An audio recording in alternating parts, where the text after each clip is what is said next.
En 1698, Léopold, jeune duc de Lorraine, arrive à Lunéville. Il découvre le château construit à partir de 1612.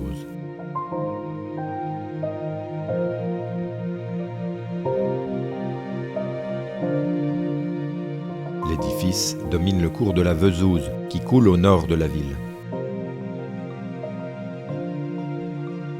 Le duc Léopold s'installe officiellement à Nancy. Pour accueillir la cour à Lunéville pendant la belle saison, les anciennes galeries du château sont transformées en appartements.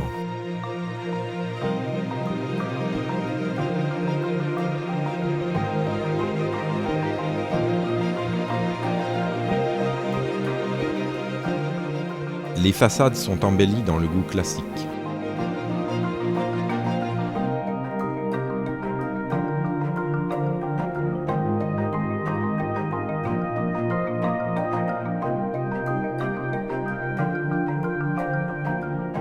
En mai 1701 débute la construction d'une cour des communs, sur le terrain en pente devant le château, à l'ouest. L'architecte Pierre Bourdict édifie 2 bâtiments symétriques abritant les écuries et des logements pour la cour.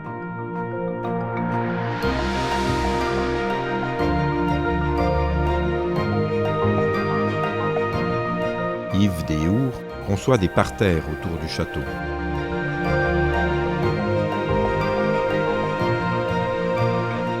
Au nord, sur les vestiges de l'ancienne maison forte, la terrasse verte domine la rivière.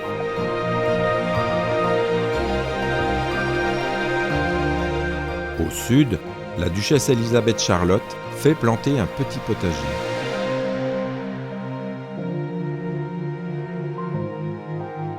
En décembre 1702, le duc Léopold quitte Nancy, la capitale, pour s'installer à Lunéville.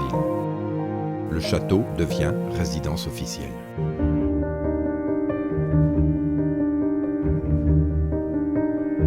En 1705, Léopold ordonne la construction d'un bâtiment consacré au jeu de paume, son sport favori.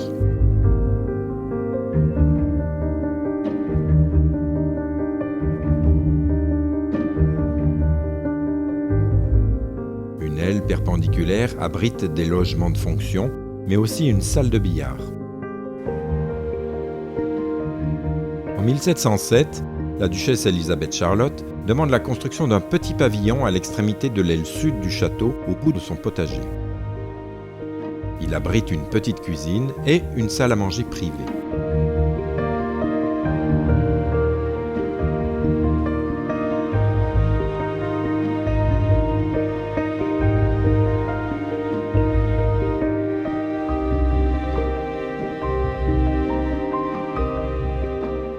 En 1712 débute le chantier d'une nouvelle aile réservée aux appartements de la famille ducale. Achevée vers 1715, elle prolonge le château en direction des jardins, également agrandis. L'architecte Germain Boffrand, formé à Versailles et à Paris, dirige désormais les travaux. Au sud, entre le jeu de paume et la nouvelle aile, on plante un parterre de broderie agrémenté d'un bassin. Sous les fenêtres du duc, le parfum des tubéreuses embaume l'air.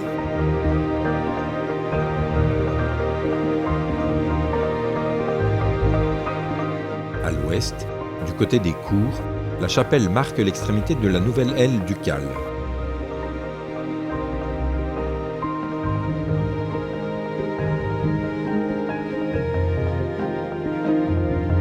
Le 3 janvier 1719, un incendie dévaste le château de Lunéville. Le chantier reprend aussitôt sous la direction de Boffrand. Autour de la cour d'honneur, l'ancien château laisse la place à des bâtiments plus modernes.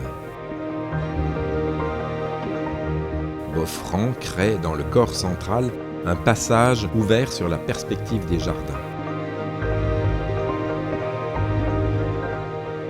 Des toits plats donnent à l'ensemble un air de noblesse et de grandeur. Côté jardin, l'aile ducale est restaurée.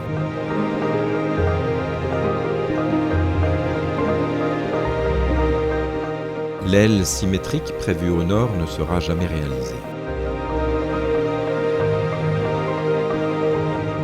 Le duc impose la construction d'une petite aile prolongeant ses appartements au sud.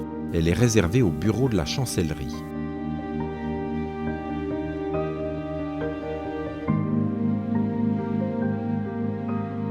Les toits plats couverts de plaques métalliques résistent mal aux rigueurs du climat lorrain. Des toitures en ardoise, plus élevées, sont finalement construites entre 1730 et 1734. La duchesse Élisabeth-Charlotte va clore l'histoire du chantier en lançant en 1733 la construction d'une salle de spectacle. Les métamorphoses du château de Lunéville s'achèvent sur un air d'opéra.